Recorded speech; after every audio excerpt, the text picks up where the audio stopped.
مهم جدا لقارئ القرآن انه يضبط الاحكام مع الاداء الصوتي للتلاوة، ومهارة القارئ في انه يختار الموضع اللي يحقق بيه التوازن بين ضبط الحكم والمقام. على سبيل المثال انا عندي مقام الزنجران. مقام الزنجران ببساطة هو مزج بين العجم والارتكاز تحت مع مقام الحجاز. بجد ان افضل موضع اقدر احقق بيه هذا المقام هو في المد العارض للسكون. على سبيل المثال انا عندي دلوقتي من سورة الانبياء الايه اللي قدامي هقراها بالعجم واركز في المد العارض للسكون في تعلمون ديا اهي على الزنجران. اسمع مني كده: وما ارسلنا قبلك الا رجالا نوحي اليهم. هذا عجم. اسمع بقى، خد بالك: فاسألوا أهل الذكر إن كنتم لا تعلمون.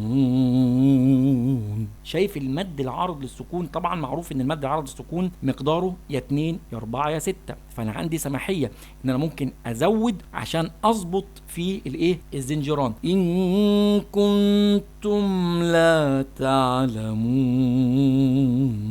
يبقى ده الموضع اللي انا اقدر احقق فيه التوازن بين الحكم وبين المقام. على العكس بقى تعال نشوف موضع اخر من سورة الحقة. سورة الحقة نهايات الايات اخرها تاء مربوطة فبقف عليها بالايه بالهاء. ده موضع ما ينفعش ان انا اطبق فيه الزنجران، هخل بالحكم. تعالوا كده نجرب: فاما ثمود فاهلكوا بالطاغية.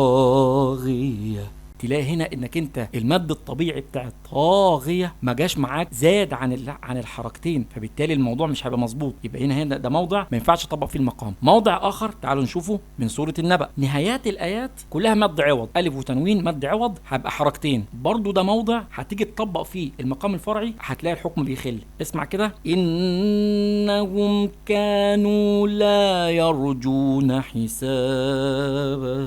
شايف اهو كده ما اتظبطش، كده ما اتظبطش. اذا اختيار الموضع اللي طبق فيه المقام الفرعي مهم جدا عشان تقدر تظبط فيه الحكم رقم 1 والمقام رقم 2.